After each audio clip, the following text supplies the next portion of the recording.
Hey, what's going on, everyone? Hux here. Happy Friday. It's a beautiful Friday morning. Well, I say beautiful, Chicago is, I think it dropped down to 25 degrees. I took little Bella out for a walk. There's Bella. Now she's nice and passed out. But she couldn't even handle it. The wind was so, blowing so hard. It was so cold and everything. But anyways, yeah, happy Friday. Thank you guys for coming on. I was gonna come on and do day 6 of Phase Forward, which is recovery. I ended up recording that video. I'll be honest, got a little nervous, and I wanted to make sure the video was good before I posted it. But I was really fired up and excited to talk to you guys about part 2. That's really what it's been on my heart to share with you guys live.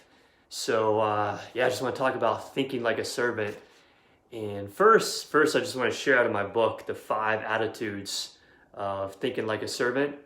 So let's go over those first. Number 1, servants think more about others than about themselves. Number 2 is servants think like stewards, not others.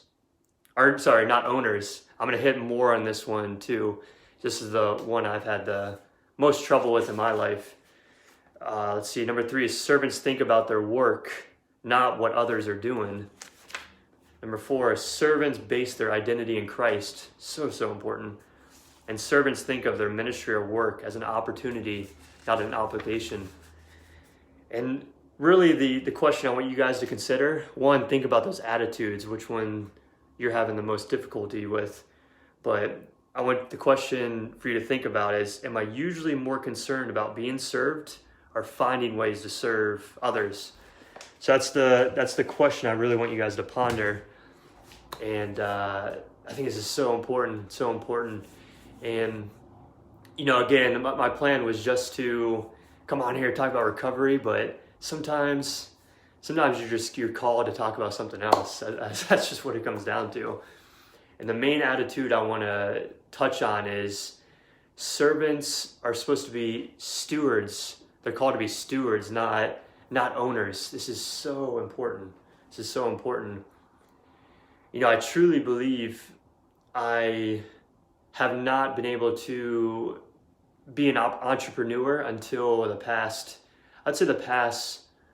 3 to 4 months. I did sign up for my LLC about 6 months ago, but I've had the mindset of an entrepreneur. Man, I can go all the way back to when I was 18. I still remember when I was going to a University of Central Florida, having the mindset of there has to be more than this. There has to be more than just going to these classes day after day after day and doing all this busy work and doing stuff I don't really like doing. The only thing I knew is I had to take these classes to get to the next step and get to physical therapy school, et cetera, et cetera. But always part of my brain was there has to be something else. That's when I was 18. I was approached by this gentleman, and he's like, "Hey, are you looking to make some extra cash? Or what would you do if you had some extra cash in your pocket?" And as a college student, I'm like, "Well, actually, I don't have any cash in my pocket to begin with, so I don't even know what I would do." But of course, that would be incredible. So he got me plugged into a network marketing group, and I was 18, so that must have been when I was or maybe it was like 2007, 2008. So network marketing started really getting big I would say the start of the 21st century, and I think it's going to continue to get big. But anyway, so the reason I bring up that story is I've always had the mindset of being an entrepreneur, being out on my own, doing my own thing, being able to just not trade my time for money. But, going through this network marketing, these seminars, talking to these people, and then pursuing other opportunities, I wasn't ready. I truly believe God had to mold me. I was trying to be an owner of my money. I was trying to control, manipulate, trying to sell to people, go to people. I have this, I offer this product, this program, I can give you this. What are you going to give me in return? I wasn't a servant. I wasn't going to people to serve them. I was just trying to get things for myself. I was trying to get their money. All I wanted was their money. And I truly believe, the Lord didn't want to provide me with any more money or any more anything, because I didn't know how to handle what I had, what I was already gifted with. So why is God going to provide me with more money if I'm going to just abuse people and use them and et cetera, et cetera.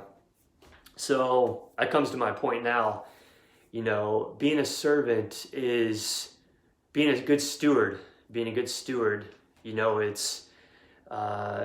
one thing I've been practicing for the past year now is tithing at least 10% of my income.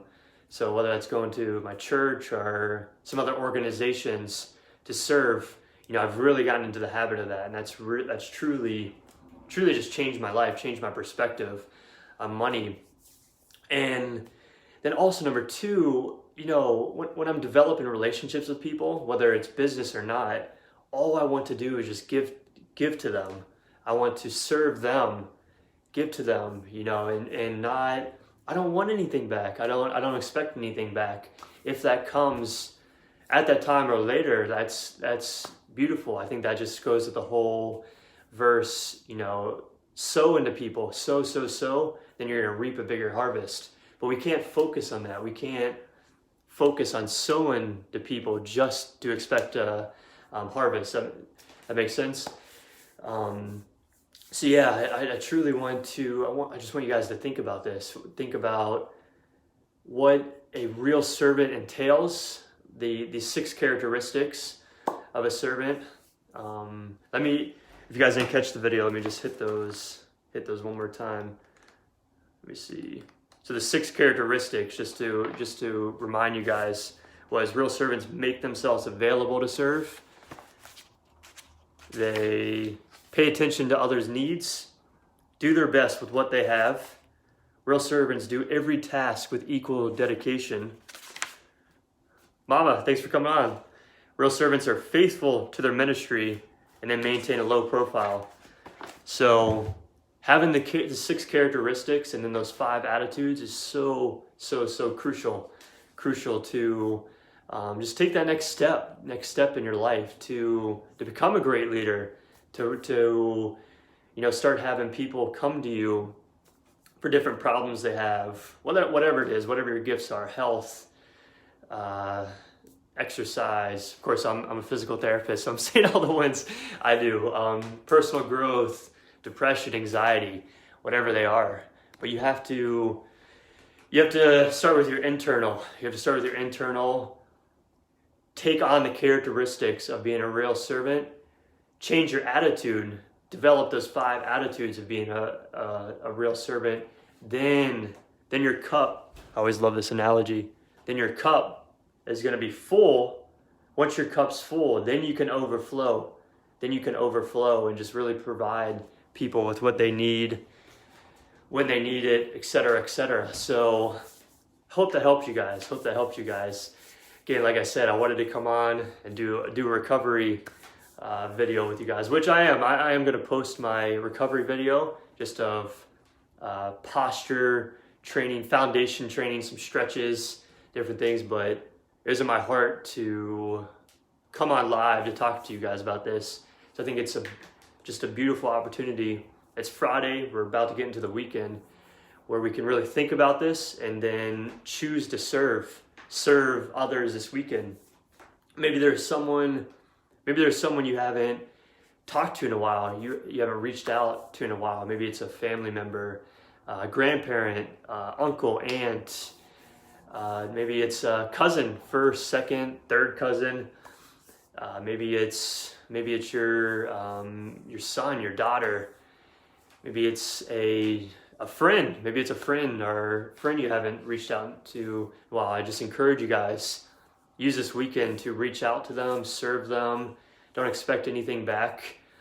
Kind of like what my mom's doing with, she talk about a servant, man, she goes from serving my grandma 24/7, being the primary caregiver in Florida, and she literally travels all the way to Georgia then to serve my sister, to help her out with her my little nephew Grayson. So talk about just being selfless and being a real servant. That is what makes a real servant, you know. Man, that just thinking about that, it's literally putting all your time into your mother that needs you 24/7, take you to appointments, whatever they need, and then you go to taking care of your grandchild when his mother is at work. That's selfless. That's being a real servant. So yeah, thank you guys for coming on. You know, let me see who came on. Christine, thanks for coming on. Holland, hope your guys' morning is going awesome. Sabra is coming on. If you guys have any comments too, I would love to hear from you guys. Mother Dukes. Drew, what's up, buddy? Hope you are well, Drew. Are you still in Clearwater? Killing it out there? I hope all is good. But awesome, guys. Awesome. Have a phenomenal Friday. Oh, Miriam, how's it going? I hope you guys are all safe over there. Miss you guys, and God bless to you and the Center for Athletic team. I hope you guys are all well. But anyways, thank you guys for coming on, and love you guys. If you're on the replay, comment replay or team replay below, and if you have any feedback, comments, if you're struggling with any specific characteristics or attitudes of being a real servant, I would love to hear them below. So here we go. I always have a hard time ending these things. I just gotta hit finish. All right, guys.